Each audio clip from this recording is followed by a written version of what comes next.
ইমাম মাহদী আলাইহিস সালামের শুভাগমন হবে। তবে যেই টাইমে মাহদী আলাইহিস সালাম দুনিয়াতে আসার কথা, যতটা আলামত সব বাড়িয়ে গেছে, বোঝা গেল আসার সময় বেশি বাকি নাই। ইমাম মাহদী আলাইহিস সালামের নাম কি? আর জোরে কোন? বাবার নাম হলো আব্দুল্লাহ। বাবার নাম কি? মায়ের নাম হলো আমেনা। সুবহানাল্লাহ দেন না। ওতলা খেলার কথা তাই কইতাত না, একটু টাচ দিয়ে গেলাম কি খেলাটা গীতা।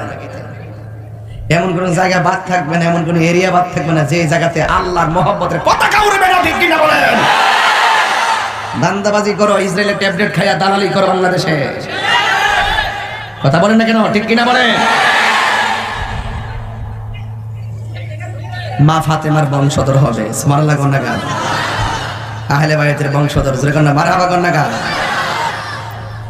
এই ইমাম মাহদী আলাইহিস সালাম আসবেন, এটা হলো কিয়ামতের বড় আলামত। হযরত ঈসা আলাইহিস সালাম আসবেন, তিনি এখনো আসেন নাই। তিনি এই মুহূর্তে চতুর্থ আকাশ, মরা না জিন্দা, কি খাইতেছে, কই ঘুমাইতেছে? আমার আল্লাহ চতুর্থ আসমানে ঈসা নবীর জন্য একটা বাড়ি বানাই দিছে। কি বানাইছে? সেখানে ঈসা আলাইহিস সালাম আছেন। ঈসা আলাইহিস সালাম আল্লাহকে বলছেন, আল্লাহ আমাকে নবী না বানায় যদি তোমার আখিরি জামানার পয়গাম্বর উম্মত বানাইতে, আমি ঈসার জীবন ধন্য ছিল। আল্লাহ বলেন তোমার দোয়া কবুল। তিনি চতুর্থ আকাশ থেকে কিয়ামতের পূর্বে আসবেন। আসলে তিনি নবী হয়ে আসবেন না, তিনি আমার নবীর উম্মত হয়ে আসবেন, যার হাতে দাজ্জালের পতন হবে। কি হবে? দাজ্জালের দুইটা চোখ কপালের গোড়াত, একটা চোখ হলো কানা, একটা চোখ কি? এটাও কিয়ামতের বড় আলামত। দাজ্জাল আইসা বলবে আমারে আল্লাহ মান, আর এমন ক্ষমতা দিব ডান হাতে বেহেশত দেখাইবো, বাম হাতে দুজক দেখাইবো। এটা কি আসল না নকল? পাবলিক তো এমন জিনিস, মাঝে মাঝে যখন জাদু করে জাদু দেখা মনে করে এটা সঠিক কথা, আসলে এটার ভিতরে সিটিং আছে না নাই? জাদু বিশ্বাস করা যাবে? টোনা বিশ্বাস করা যাবে? গণক বিশ্বাস করা যাবে না। ঈসা আলাইহিস সালাম আসবেন, দাজ্জাল পতন হবে। দাজ্জাল দুইটা চোখ থাকবে, একটা চোখ কানা থাকবে। সে আইসা বলবে আমার আল্লাহ মান, নাইলে কিন্তু আগুনে ফেলাই দিব। তোর কিছু লোক আছে ডরা, সে আপনি আমরা আল্লাহ ওই নাউজুবিল্লাহ কোন কি লেগে। আর ইমানদারের জিগাইবে আমার আল্লাহ মান, ইমানদার কইবে এ কানার ঘরের মেনা, তোর 100 হলো কানা, 100 কি কানা, 100 কানা। হ্যাঁ, আমার আল্লাহ তো আমরা নূরের পর্দার ভিতরে নিয়ে দেখা দিব, বেহেশত একবার দিব। আর তুমি লইছো তুমি তো সব নকল, তখন সাথে সাথে তারা আগুনে ফেলাই দিয়া মাইরা ফেলাইবে। এক সাহাবী কই ইয়া রাসূলুল্লাহ, ও যদি আগুনে ফেলাই দিতে আমরা তো অনেক কষ্ট পাবো। আমার রাসূল বলেন দাজ্জালের মোকাবেলা টাকা পয়সা দিয়া হবে না, তলোয়ার দিয়া হবে না, সম্পদের জোরে হবে না, বংশের জোরে হবে না। দাজ্জালের সঙ্গে মোকাবেলা হবে ঈমানের জোরে। কিসের জোরে? ঈমানদার শুধু বলবে এই দাজ্জাল কানার ঘরের মেনা, তোর কপালের মধ্যে 3টা আরবি লেখা দেখা যায়, একটা হলো কাফ, আর একটা হলো ফা, আর একটা হলো র। তুই কাফের, তুই কি কাফের। প্রয়োজনে জীবন দিব কিন্তু তোরে আল্লাহ মানবো। এক সাহাবীকে নবী আল্লাহ না মানলে তো আমরা আগুনে ফেলাই দিলাম, আমরা কষ্ট পাবো। আল্লাহ রাবি বলেন সাহাবীরা রে কষ্ট পাবে না, কষ্ট পাবে না, ও আগুন মনে করে ফালাবে, আমার আল্লাহ ফুলের বাগান বানাই দিয়েছে। নমরুদের আগুন ইব্রাহিম নবীর কে ওই আগুনটা ফুলের বাগান বানাইছে কে? কুলনা ইয়া নারু কুনি বারদাও ওয়া সালামুন আলা ইব্রাহিম। এমন ঠান্ডা বানাইছে, বেশি ঠান্ডা বানাইছে না, গরমও বানাইছে না, আরামদায়ক ঠান্ডা। ইয়াজুস মাজুস আসবে, ইয়াজুস মাজুস, ওরা বিশাল দেহের অধিকারী, আসমানের কাছাকাছি মাথা থাকবে, কানগুলা উপর থেকে জমিনে লাগবে, এমন বড় বড় কান, এদের পায়ের নিচে মানুষগুলোরে পিঁপড়ার মতন ফালাইয়া হাতের মধ্যে লইয়া সাবাইয়া খাইয়া ফেলাইবে। এরা পানি তৃষ্ণা লাগলে নদীর মুখে এমনি দাঁড়াবে, মেঘনা নদীতে টান দিব, মেঘনা নদী শুকাই ফেলাইবে। এমন বৃহদাকার দুইজন দানব আসবে। আমার রাসূল বলেন দাজ্জালের ফিতনা, ইয়াজুজ মানুষ, এগুলো ভয়ঙ্কর ফিতনা। এগুলো থেকে বাঁচতে গেলে ঈমানের মাধ্যমে বাঁচতে হবে। কথা কর ঠিক না বেটি? এজন্য আল্লাহর হাবিব বলছেন শেষ জামানায় এমন একটা সময় আসবে, জ্বলন্ত আংরা হাতে রাখলে যেমন কষ্ট হয়, এর চাইতে বেশি কষ্ট হবে ঈমান রাখতে। এই জন্য ঈমানের দাম কম না বেশি? আরো বড় করে কম না বেশি? ইমাম মাহদী আলাইহিস সালাম আসবেন, ঈসা নবীও থাকবেন। ঈসা নবী যদিও আগে নবী ছিল, এরপর উম্মতে আসবে, কিন্তু নামাজের ইমামতিটা ঈসা আলাইহিস সালাম করবে না, নামাজের ইমামতিটা ইমাম মাহদী করবেন। সুবহানাল্লাহ। এই মুহূর্তে যদি আমি ইমাম মাহদী আলাইহিস সালামকে পেয়ে যাই, আমি মুরিদ হয়ে যাব। আপনারা হবেন? কেটা কেটা হবেন? হাত তোলেন, মারহাবা করেন, আরে বড় করে মারহাবা। দুইটা হাত সোজা, দুইটা হাত সোজা করেন, দুইটা হাত সোজা করেন। আল্লাহু আকবার জোরে বলেন। আপনি যদি না পান কি করবেন? না পাইলে সন্তানকে কয়ে যাবেন, বাবারে আমার আমল আমি ফাইলে তো মুরিদ হবো, আমি যদি চলেও যাই, তোমরা যদি ইমাম মাহদীকে পাও তোমরা মুরিদ হয়ে যাবে। আবার বললে যাবেন বাবা তুই তোর সন্তানরে কয়ে যাবি। এইভাবে যুগে যুগে একটা সিঁড়ি লাগাইবেন, একটা ডাব্বার সাথে আরেকটা ডাব্বা লাগাইবেন। এই ডাব্বার সাথে ডাব্বার কানেকশন। আপনি বলবেন সন্তানকে, সন্তানকে বলবেন যেন বলে আপনার নাতিনকে। এইভাবে বলে বলে যাবেন, দেখবেন কোন এক সময় যখন পেয়ে যাবে ইমাম মাহদী আলাইহিস সালাম, ওই যে আপনি গুড়া থেকে নিয়ত করে বলে গেছেন, ওই খাস জিয়ারত আল্লাহ পাক আপনাকে আমলনামায় দিয়ে দিবে। এমন কোন জায়গা থাকবে না কালিমার পতাকা পথ পথ করে উড়বে না। রাসূল বলেন এগুলো বড় বড় আলামত, বড় বড় আলামত। ভূমিকম্প হবে, গণগণ কি হবে? খুন খারাপি বেড়ে যাবে। দেখছেন না আন্দোলন করতেছে, ভালো কথা, একজন পুলিশের বাইরে মাইরে ফেলেছে। দেখছেন না আপনারা? দেখেন না আপনারা? ভালো মন্দ সব ডিপার্টমেন্টই থাকে, ভালো মন্দ সব ডিপার্টমেন্টই থাকে, তাই বলে একজন পুলিশকে মেরে ফেলতে হবে? আমি চাই না পুলিশ কর্তৃক কেউ হত্যার শিকার হোক, আমি চাই না কোনো মানুষ কর্তৃক পুলিশ হত্যার শিকার হোক। হত্যা সবসময় মহাপাপ। কথা বলেন ঠিক না বেঠিক?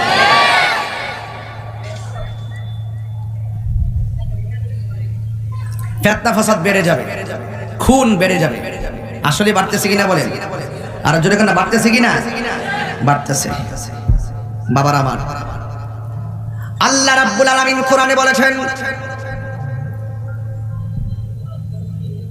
ওয়াতাকুনুল জিবালু কালইহনিল মানফুশ। এমন একটা সময় আসবে এই দুনিয়ার জমিনে যত পাহাড়গুলো আছে, এই পাহাড়গুলো তোলার মতো আকাশে উড়ে যাবে। অথচ আমার আল্লাহ রাব্বুল আলামিন এই পাহাড়গুলোকে জমিনের জন্য পেরেক মেরেছিল। মদিনা থেকে বদরের যুদ্ধের প্রান্তে রওনা দিলাম। যাওয়ার সময় বীরে শেফা, বীর রাওয়াহা দেখলাম। বীরে শেফা হলো সেই কূপ। নবী বদরের যুদ্ধ থেকে সাহাবায়ে কেরামদেরকে ফেরার সময় সাহাবীরা খুব তৃষ্ণার্ত ছিলেন। বলছেন ইয়া রাসূলুল্লাহ বড় তৃষ্ণা লাগতেছে। আল্লাহর হাবিব বলেন কূপ থেকে পানি পান করে নাও। সাহাবায়ে কেরাম বললেন আমরা মুখের মধ্যে পানি দিয়েছি, পানিটা বড় লবণাক্ত লেগেছে, দুর্গন্ধ লেগেছে। ইয়া রাসূলুল্লাহ এত স্বাদহীন পানি পান করা যায় না। আল্লাহর হাবিব ওই কূপের মুখের মধ্যে গিয়ে কূপের ভিতরে থুতু মুবারক দিয়েছেন। সাহাবায়ে কেরাম বলতেছেন আমার নবী থুতু মুবারক দিতে দেরি, আমরা দেখলাম ওই কূপের পানি সুস্বাদু হয়ে গেছে। ওই কূপের পানি আমি পান করেছি, ওই কূপের পানি আমার আম্মা পান করেছে, ওই কূপের পানি আমার ভাই পান করেছে। আল্লাহর কসম করে বলি এত নিচের পানিটা আমরা পান করেছি, এত স্বাদের পানি কোনোদিন জিহ্বার মাঝে লাগে নাই। বিজ্ঞান প্রমাণ করেছে এই পৃথিবীতে সবচেয়ে বিশুদ্ধ পানির নাম হলো জমজমের পানি। মারহাবা কর না গেলে কি পানি? আর কথা কন না, জমজম। বিজ্ঞান প্রমাণ করেছে এই পৃথিবীতে সবচাইতে মজাদার পানি হলো বৈশিষ্ট্য গুণাগুণ 100, পিওর এবং শিওর পানি হলো জমজমের পানি। আর 2 নম্বর পজিশনে আছে বীরে শেফার পানি। সুবহানাল্লাহ, জোরে বলুন। ডাবের পানি দাঁড়ায় পান করা নিষেধ আছে, পুকুরের পানি দাঁড়িয়ে পান করা নিষেধ আছে, টিউবওয়েলের পানি দাঁড়ায় পান করা নিষেধ আছে, পৃথিবীর একটা পানি দাঁড়ায় পান করা সুন্নাত। এই পানির নাম হলো জমজমের পানি। জমজমের পানি। আমি বলতে চেয়েছিলাম যুবক ভাইয়ের আমার, আল্লাহর হাবিবের জীবনের প্রথম সামরিক যুদ্ধ, মুখোমুখি সম্মুখ যুদ্ধ, কাফেরদের সঙ্গে যে জায়গায় যুদ্ধ হয়েছেন জায়গাটার নাম হলো বদরের যুদ্ধ। আবু জাহিলরে কোন জায়গার মধ্যে গাড়া হয়েছে আমি দেখেছি। আর আমার নবী যখন যুদ্ধের ময়দান আল্লাহকে বলছে, আল্লাহ আমরা সৈন্য সংখ্যা কম, রমজান মাস, রোজা রেখে সবাই ক্লান্ত, কেমনে 1000 লোকের বিরুদ্ধে আমরা পারবো? আমার নবী দোয়া করেছেন, আসমান থেকে যাকে যাকে ফেরেশতা পাঠাইয়া দিছে, এই ফেরেশতাগুলো আল্লাহ যেই জায়গার মধ্যে দুনিয়াতে পাঠাইছে ওই জায়গাটা আমি নিজের চোখে দেখে এসেছি। জোরে কি সুবহানাল্লাহ বলা যাবে না? দেখতে যাওয়ার সময় I think about the situation, আমি ওই দেশের পরিস্থিতি নিয়ে আমি একটু চিন্তা করছি। আমি যাচ্ছি বদরের যুদ্ধের প্রান্তরে দেখার জন্য। আমি ডানে তাকিয়ে দেখলাম অসংখ্য পাহাড়, বামে তাকিয়ে দেখলাম অসংখ্য পাহাড়। মনে মনে ভাবলাম, এত পাহাড় আল্লাহ কেন সৃজন করেছেন? এই পাহাড়ে বাড়ি বানানো যায় না, এই পাহাড়ে জমিনের ফসল ফলানো যায় না, এই পাহাড় দিয়ে আল্লাহ কেন সৃষ্টি করেছেন উঁচা উঁচা পাহাড়? কিন্তু যখন কোরআন গবেষণা করলাম, খুঁজে পেয়ে গেলাম সূরা নাবার মধ্যে, ওয়াল জিবালা আওতাদা, আমার আল্লাহ এই পাহাড়গুলোকে জমিনের জন্য পেরেক মেরে দিয়েছেন, এই জন্য জমিনটা নড়াচড়া করে না। আল্লাহ রাব্বুল আলামিন বলেন, দুনিয়া যখন শেষ হয়ে যাবে, শেষ হওয়ার পূর্বে অনেক ভয়ঙ্কর ভয়ঙ্কর আলামত আছে। এর মধ্যে একটা হলো যে এই পাহাড়গুলো আল্লাহ পেরেক মেরে দিয়ে দুনিয়াকে শান্ত করে রেখেছিল। মানুষ চলাফেরা করতেছে সুন্দর, মাঝে মাঝে 5 সেকেন্ড 6 সেকেন্ড ভূমিকম্প দিলে ঘর থেকে লাফ মেরে বেরিয়ে যায়। আমার নবী বলে, যখন ভূমিকম্প দেখা দিবে কেউ ঘরের ভিতরে থাকবে না, ঘর থেকে তোমরা বাহিরে চলে আসবে। জোরে জোরে কি আল্লাহু আকবার বলা যাবে না? এই পাহাড়গুলো দিয়ে আল্লাহ জমিনটারে পেরেক মেরেছে। আবার কোরআনের আরেক আয়াত দিয়ে আল্লাহ বলছেন, ভয়ঙ্কর অশনি সংকেত দিয়েছেন, ওয়াতাকুনুল জিবালু কাল ইহনিল মানফুশ, এই পাহাড়গুলো তুলার মতো উড়ে যাবে। ও যুবক, যখন তুলার মতো উড়ে যাবে, আল্লাহ রাব্বুল আলামিন কোরআনে বলে দিয়েছেন, ইয়াউমা ইয়াকুনুন নাসু কাল ফিল মাবসুস, তখন এই জমিনের মধ্যে যত মানুষ আছে, জমিনটা যখন কাঁপা শুরু হয়ে যাবে, এই দুনিয়ার জমিনে যত মানুষ আছে, মানুষগুলা কীট পতঙ্গের ফড়িংয়ের মতন এক প্রান্ত থেকে খাল্লার মানুষ চলে যাবে ধরেন কুমিল্লা, কুমিল্লার মানুষ চলে যাবে ত্রিপুরা, ত্রিপুরার মানুষ সিঙ্গাপুর, সিঙ্গাপুরের মানুষ চলে যাবে লন্ডন। চোখের পলকে আপন জন থেকে মানুষগুলা বিচ্ছিন্ন হয়ে যাবে। ইজাসুল জিলাতিল আরদু সিলসালাহা ওয়া আখরাজাতিল আরদু আসফালাহা। একটু তাফসীর করতেছেন, কি কষ্ট হইতেছে আপনারা? মাদ্রাসার মাহফিল তো, মাদ্রাসার ছাত্ররা যেন অনুপ্রাণিত হয় ওয়াজটা কিভাবে করতে হয়। দেখছো না, আমি শানটান গাই, খুব মানুষ শুনে, আবার দার্থহীন কণ্ঠে বক্তব্য দিই সেটাও শুনে। এখন আমি তাফসীর করতেছি, বোঝার জন্য কথা বলছি। তোমাদেরকে এই কোয়ালিটিগুলো অর্জন করতে হবে, কারণ একটা ওয়াজের ভিতরে ভ্যারাইটি শ্রোতা থাকে, প্রত্যেককেই তোমাকে খাবার দিতে হবে, প্রত্যেককেই না জানি কার মাঝে কোনটা গ্যাপ আছে, এই গ্যাপটাকে পূরণ করার জন্য তোমাকে লক্ষ্যমাত্রা বজায় রেখে কথা বলতে হবে। কথা বলেন ঠিক না বেঠিক? এই জন্য আমার যুবক ভাইরা, আল্লাহ রাব্বুল আলামিন বলেন, ইযা সুলসিলাতিল আরদু সিলসালাহা, যখন জমিনটা কম্পনে প্রকম্পিত হয়ে যাবে, ওই যে আল্লাহ রাব্বুল আলামিন কোরআনে বলছেন, জমিনটা যখন কাঁপবে আসমানটা কি আর বাকি থাকবে? জমিন কাঁপবে, আসমানটাও নাচবে। ইযাস সামাউ ফাতারাত, এমন কাঁপাকাঁপি শুরু হয়ে যাবে আসমানের মধ্যে যে আমার আল্লাহ রাব্বুল আলামিন বাইন্ডিং করে করে তারকাগুলো লাগিয়ে রেখেছিলেন, এই তারকাগুলো ঝাঁকুনির কারণে খুলে খুলে আসমান ছিদ্র হয়ে জমিনে পড়ে যাবে। চিৎকার মেরে কি আল্লাহু আকবার বলা যাবে না? হায় রে, ও খাল্লা দারুস সুন্নাহ ইমাম মাহদী আলাইহিস সালাম দাখিল মাদ্রাসার বাবারা, কি দিয়ে ওয়াজ বোঝাবো বুঝতে হবে, বেশি লম্বা করো না। জবানটা খুলে কি আল্লাহু আকবার বলা যাবে না? আল্লাহু আকবার বলে খোদার কসম বাহাদুরি শেষ হয়ে যাবে। আসমান কাঁপবে, জমিন কাঁপবে, পাহাড়গুলো উড়ে যাবে, মানুষগুলা ফড়িংয়ের মতো ছিটকে যাবে, মায়ের বুক থেকে সন্তান আলাদা হয়ে যাবে, প্রতিবেশী থেকে প্রতিবেশী আলাদা হয়ে যাবে। সেই দিন আল্লাহর রহমত ছাড়া কোনো উপায় থাকবে না। যেই হাসরের ময়দানে আল্লাহর ছায়া বিনে কোনো ছায়া নাই, যেই বিভীষিকাময় প্রান্তরে আল্লাহর দয়া ছাড়া কোনো উপায়, কথা কোন কেন, কোনো উপায় নাই।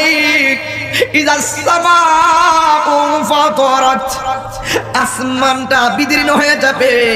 ওয়া ইজাল কাওয়াকিবু তাসারাত, এই আসমানের মধ্যে যতগুলা তারকা আছে সব খুলে খুলে জমিনে পড়ে যাবে। একটা তারকা কত বড় জানেন? এই দুনিয়ার কয়েক গুণ বেশি বড় একটা তারকা। তারকাগুলো খুলে পড়লে মানুষের অবস্থা কি হবে আপনি তো এটা নিজেই জানেন। মানুষ বলে হাই রে কি হইতাছে, কি হইতাছে, কি হইতাছে। আমার নবীকে একদিন তো সমষ্টিগত কিয়ামত হয়ে যাবে, কিন্তু প্রত্যেকটা মানুষের জীবনে কিয়ামত আছে। ইয়া রাসূলুল্লাহ, প্রত্যেকটা মানুষের জীবনে আবার কিয়ামত কি? আমার নবী বলেন আজরাইল যখন সামনে হাজির হয়ে যায়, মনে রাখবা প্রত্যেকটা মানুষের ওই মরণের সময়টারে কিয়ামত। কথা বলেন ঠিক কিনা? কিয়ামত।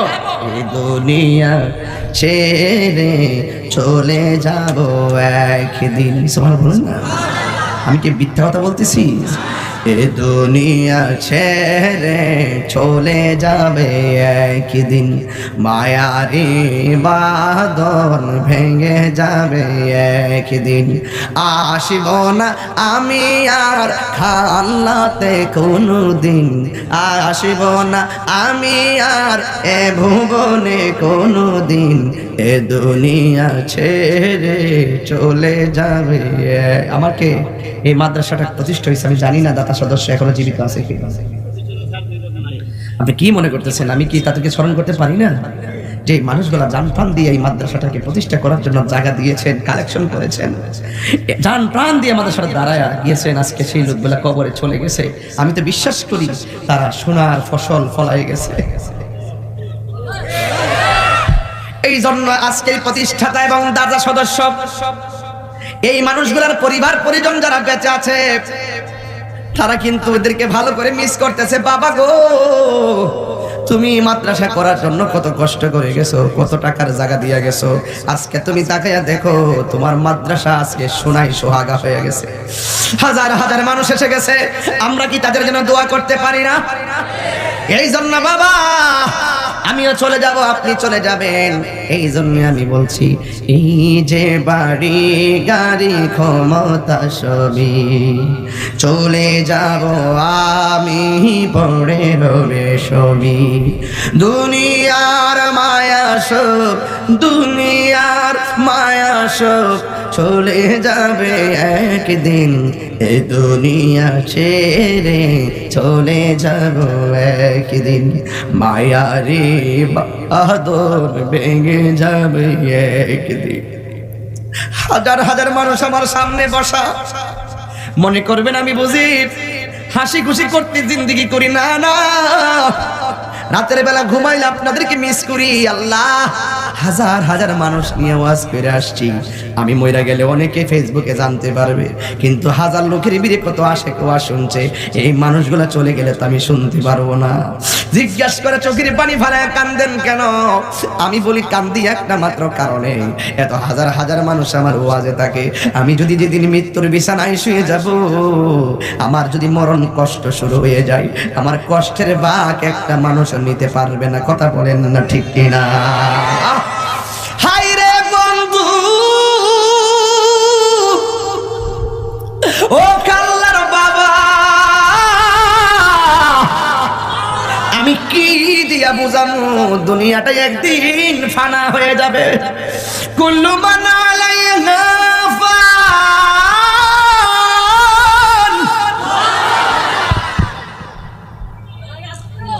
ওয়া ইয়াবকা ওয়াজহু রাব্বিকা যুল জালালি ওয়াল ইকরাম।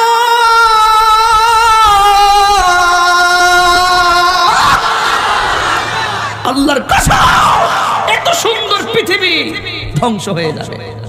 এত সুন্দর মায়ার বান্দা পানিতে ভেসে যাবে।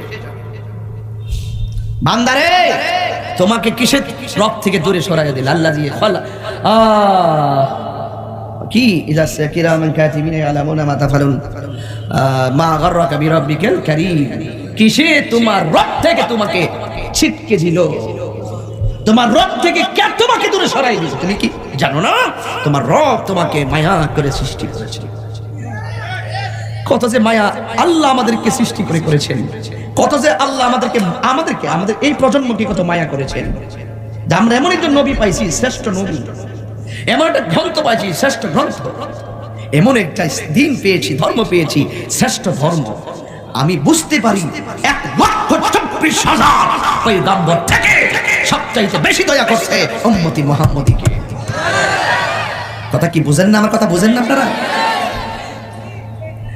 এই জন্য আমার যুবক ভাইয়েরা, আমি বেশি লম্বা করব না, এই জন্য শুরুতেই ওয়াজ শুরু করে দিলাম। কালকে জুমা, আল্লাহ রাব্বুল আলামিন কুরআনুল কারীমের মধ্যে বলেছেন ইয়াউমা ইয়াকুনুন নাসু কাল ফারাশিল মাবসুস। যখন দুনিয়াটা কাঁপতে শুরু করবে, জালজাল জিলাতিল জালজালা শুরু হয়ে যাবে। জালজালা মানে কম্পন।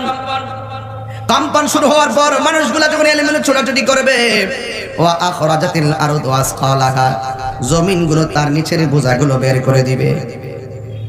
আমার নবী, আপনার নবী বলেন, যখন কিয়ামতটা শুরু হবে, জমিনটা এমন ভাবে কাঁপবে। কম্পনের ব্যাখ্যা করতে গিয়ে আমার নবী বলেছেন, ওই মুহূর্তে পৃথিবীতে কোনো মহিলা থাকবে 3 মাসের গর্ভবতী, কোন মহিলা থাকবে 5 মাসের গর্ভবতী, কোন মহিলা থাকবে 8 মাসের গর্ভবতী। জমিনটা এমন ভাবে কাঁপতে শুরু করবে, 8 মাসের বাচ্চাটা অটোমেটিক ডেলিভারি হয়ে নিচে বের হয়ে যাবে, রক্ত ঘর লাল হয়ে যাবে। সন্তান বলে, কি ব্যাপার, মার নিচ দিয়ে রক্ত ঝরে কেন, ঘরটা কেন রক্তে লাল হয়ে গেল? স্বামী বলবে, আমার ঘর কেন লাল হয়ে গেল? সবাই বলে, ওয়াকাল ইনসানু মালাহা, কি হইল? জমিনটা কাঁপতেছে কেন, আসমানটা নাচতেছে কেন, তারকা খুলে পড়তেছে কেন, ডেলিভারি হয়ে যাচ্ছে কেন? কথাই একটাই, কুল্লু মান আলাইহা ফান। সব ধ্বংস হয়ে যাবে, মার পেট থেকে সন্তান বের হয়ে যাবে, সব লন্ড বন্ড হয়ে যাবে। এ যুবকের দল, আমি বলছিলাম দুনিয়াতে দাজ্জাল আসবে, মনে আসেনি? আমার রাসূল বলেন, সবচেয়ে বড় ফিতনা হলো দাজ্জালের ফিতনা। এই দাজ্জাল আসার আগে ছোট দাজ্জাল এসে গেছে, এটা কি বলা হয়? সেমি দাজ্জাল। কথা বলেন ঠিক কিনা? এই সেমি দাজ্জাল হলো ইসরাইল, ঠিক না বেটি? সেমি দাজ্জাল কেডা? ইসরাইল। ওরা তো বাদাম্মার ঘরের বাদাম্মা। এদের বাড়ি কি ফিলিস্তিন ছিল? হিটলার যখন কয়েক লক্ষরে ড্রামে ডুহায় আর ভিতরে যখন বন্দি করে আগুন দিয়ে জ্বালাই দিছে, পেট্রোল মাইরা, কিছু যখন রয়ে গেছে, এগুলা নদী দিয়ে বাইশায়া ওই রোহিঙ্গার মতন যেমন বাংলাদেশে আশ্রয় নিয়েছে, ঠিক এভাবে আইসা লাগছিল ফিলিস্তিনে। কইছিল, আব্বা আমরা একটা জায়গা দিব। তখন মায়া ফিরে জায়গা দিছিল। আমার তো ডর লাগে এই রোহিঙ্গা লইয়া, কোন দিন জানে কোন কাম ঘটে, কারণ এখানের ভিতরে কিন্তু বিভিন্ন লোক কিন্তু ঢুকে যেতে পারে। কথা কোন ঠিক না বেঠিক? এই জন্য আমি বারবারই বলি, গতকাল আমি প্রায় 4 ঘন্টা সংসদ ভবনে ছিলাম, 4 ঘন্টা একদম 8ম তলার ভিতরে অনেকক্ষণ অনেক বিষয় নিয়ে আমি আলোচনা করেছিলাম। আমি পার্লামেন্টার না, কিন্তু আমার অনেকে আদর করে, মারহাবা বলেন, আমাকে অনেকে আদর করে সবাই মোটামুটি আদর করে। তা আমি একটা জায়গায় ব্যালেন্স নিয়ে চলি। আপনারা হয়তো মনে করতেছেন যে আমি হয়তো বা এই আছে এই না, লাগিয়া দেখো আমি কি জিনিস বুঝবা, লাগিয়া দেখো দইরা দেখো বুঝবা যে কি জিনিস। কেন আমি সত্যের পথে আছি, অসত্যকে ঘৃণা করি। সত্যের পথে মোরা লড়বই, ধর্মীয় সম্প্রীতি আর রাষ্ট্রের সম্প্রীতি নিয়ে আমি কাজ করি। কথা বলেন ঠিক?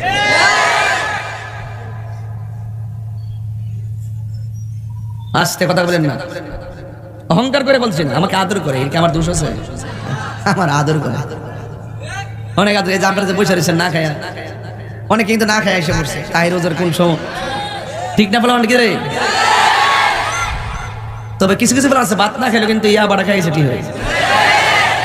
আমি সব সার্চ করে ফেলাম আজকে। কিয়ামতের আলামত নিয়ে বাদ চলতেছে, ওয়াজও কিয়ামতের আলামতের মতো নইব। কথা কর ঠিক না বেটে? কিছু গাঞ্জিক খাইছে না মনে করেন, বাপ ঢামাস খায়। এই গাঞ্জিকটা কথা কন গাঞ্জা কি চলবো? নেশা চলবো। আস্তে আস্তে বাবা, হে শোন যুবক ভাইরা, শুনেন আপনারা, মুরব্বীরা আজকে খুব মনোযোগ, মারহাবা জোরে গান। আমার কথা কি কষ্ট পাইতেছেন বাজি? এই জন্য আমার যুবক ভাইয়েরা, আমার মুরব্বী বাবারা, দাজ্জালের কথা বলছিলাম।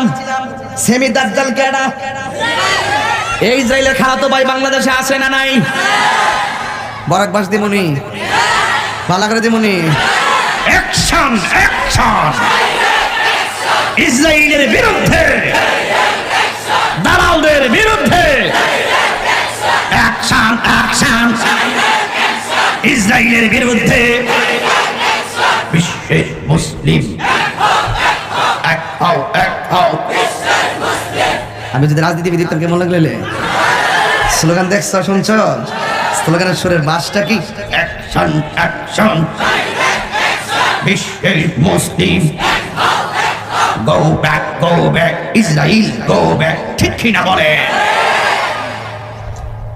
আমি প্রধানমন্ত্রীর কইছি যে আপনার সেনাবাহিনী আছে, র্যাব আছে, বিজিবি আছে, সবই তো আছে, এরা ট্রেনিং দিতেছেন, সীমান্ত পাহারা দেওয়াইতেছেন, এরা না হয় এই কাজটা করুক, আমরা একটু ট্রেনিং দিয়ে রাখেন, রাইকা ফিলিস্তিন ফাড়াই দেন, যায়া ওই বাতিজারেরা সমান করে দিয়ে এই কথা ঠিক না? মাঝে মাঝে দিয়ে মায়ানমারে ওই নদীর উপর দিয়ে হেলিকপ্টার মহড়া দেয়, মনে মনে করে বাতিজারা তোরা আমাদের হেলিকপ্টার টুটু টুটু করস। আমরা কিন্তু বাঙালি, আমরা কিন্তু লাঠি দাবাই দিয়ে কিন্তু দেশ স্বাধীন করছি, কথা কন ঠিক না? ঢুকার সময় ঢুকতো ঠিক দিছি, রাস্তা দা ঢুকে গেছি করতে আমাদের রাস্তা কাটতে দিছি, পরে কিন্তু ট্যাঙ্ক করে যাইতেছে না, ইহানে রাখা দিছি কিন্তু, কথা কন কথা কন কথা কন। কি মুরব্বীরা ঠিক আছে নিও? এই জন্য সেমি দাজ্জালের কথা বলছিলাম। আয়া পড়ছে বাংলাদেশ গুমটা মৌলবী, টিকটক মৌলবী। এই টিকটক কথাগুলা যখন, টিকটক মৌলবীরা যখন টুকটাক কথা কইয়া বাংলার জমিনে ইসরায়েলে দালালি করে, এদেরকে ঠিকঠাক করতে গেলে তাহিরির মতন বক্তার দরকার আছে। আর নাইলে এই মাঠ ঠিক থাকলো নইলে আমি যে আঙ্গিকে আধুনিকতার ছোঁয়া নিয়ে যেভাবে পোলাপানগুলোর ম্যানেজ করে একটা জায়গায় ব্যালেন্স করছি, নাইলে আমার পোলাপান বহুত লইয়া যাইলে বলে ওরা, কথা কোন ঠিক না বেটে?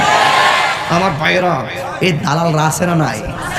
এই দালালগুলো কি বলছে জানেন? ওই দিন দালালগুলো বলতেছে কি দরকার ছিল হামাসে তাদেরকে এই বোমা নিক্ষেপ করা, ও হামাসও মেরে তাদেরকে মারলো, তারাও মুসলমানকে মারতেছে, এই তো সহিংসতা বেড়ে গেল, কলম দিয়েই সমাধান করতে হবে। এ কলম ওনার ভূত। 1947 সাল থেকে মুসলমানরা মারতে মারতে মারতে মারতে গাজার একটা কোনাত নিয়ে ফেলাইছে, কথা কন্যা কি লেগে ঠিক না? 1947 সাল থেকে ইসরায়েলের বাদাম্মার গোষ্ঠীরা ইসরায়েল ফিলিস্তিন দখল করতে করতে করতে করে শতকরা 92% দখল করে ফেলাইছে। এতদিন তোদের নীতিবাক্য ছিল কোথায়? এর দ্বারা বোঝা যায় ওরা পেট্রো ডলার খাইয়া কালার ফল দিয়েছে, কথা কন্যা ঠিক না? মুসলমানদের ক্ষতি হয়েছে একমাত্র মুনাফিক মুসলমানদের কারণে, কথা বলেন ঠিক কিনা বলা?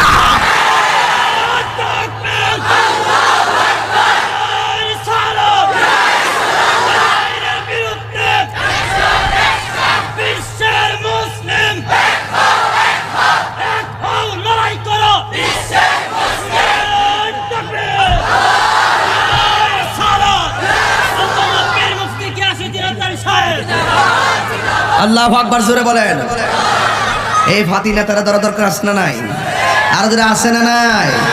সারা জীবন আমরা মারবো, মারতে মারতে করে কোন ডোহাই লিব, এবার আত্মরক্ষার জন্য আমরা যদি একটু প্রতিরোধ করি, আমরা সন্ত্রাসী। এখন জাতীয় সংঘ কোথায়? মানবাধিকার কোথায়? এমুক দেশ এমুক দেশ আমরা স্যাংশন দে, এই দে এই দে, হ্যাঁ হ্যাঁ। আর এখন এই যে ইসরায়েলে যে অবৈধভাবে যে এইভাবে গণহারে মুসলমানদেরকে হত্যা করতেছে, ওরা নীরব কেন? আগে নিজের দেশ সামলাও, নিজের চরিত্র ঠিক করো, এরপরে বাংলার জমিন নিয়ে কথা বলো, কথা বলেন ঠিক না বেঠে? তোমরা একজনের দিয়ে একজন লাগাই দাও, আর ফাঁকে দাও আমরা কবলে আমরাও শৃঙ্খল বিশৃঙ্খল সৃষ্টি করি, কথা বলেন না কেন? ঠিক না বেঠি? আমরা মুসলমান, মুসলমানদের পক্ষে সারা পৃথিবীর মুসলমান একটা দেহের মতন, কথা বলেন ঠিক কিনা? আমার বক্তব্যকে নিয়ে রাজনৈতিক গন্ধ খুঁজবেন না।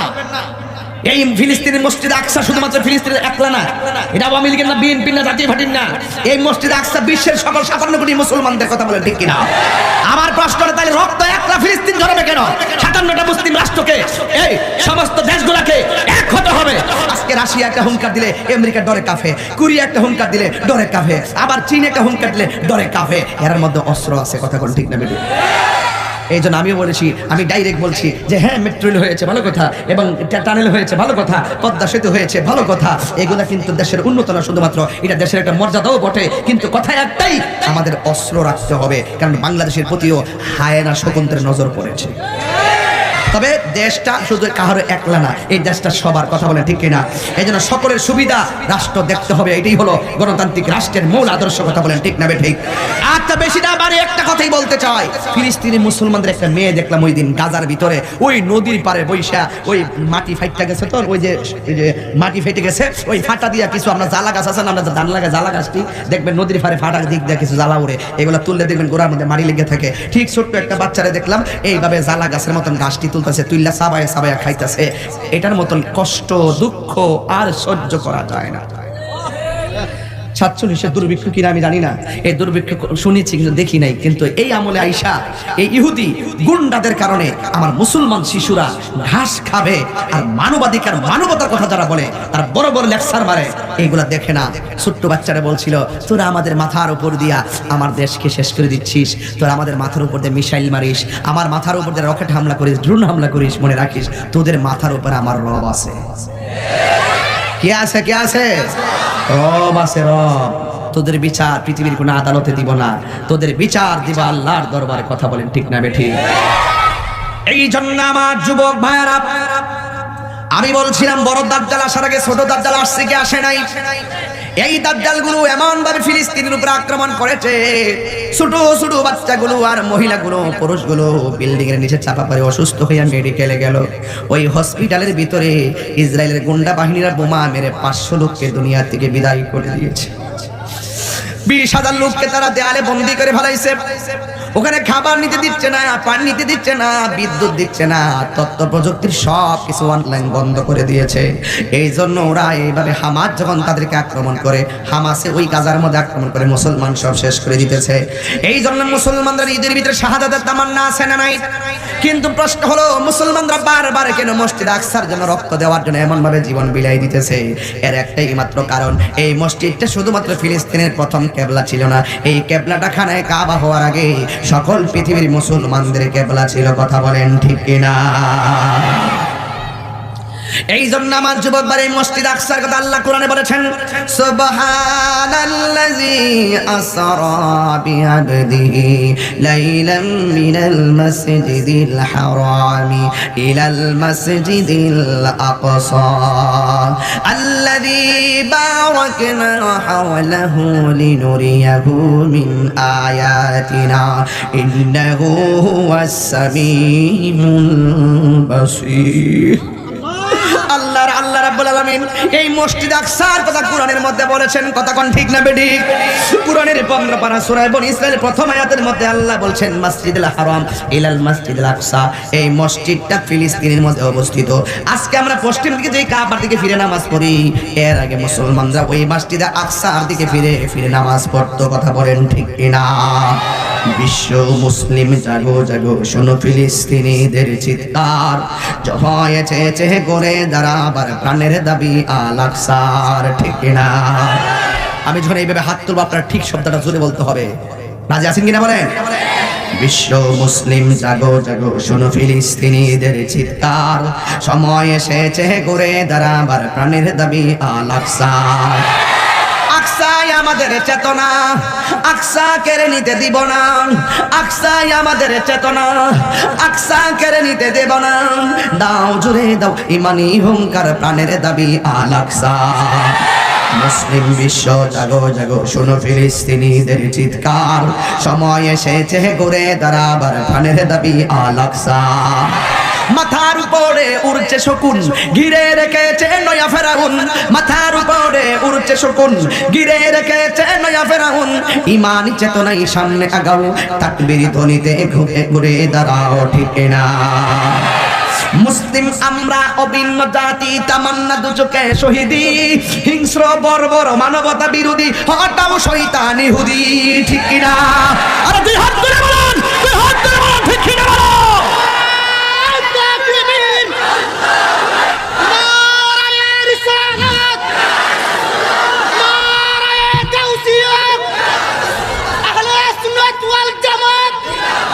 ইহুদি ইহুদিবাদ বাদ যা নিপাত যা ইহুদিবাদ আল্লামা পীর মুফতি কাসিমুদ্দিন তাহির সাহেব।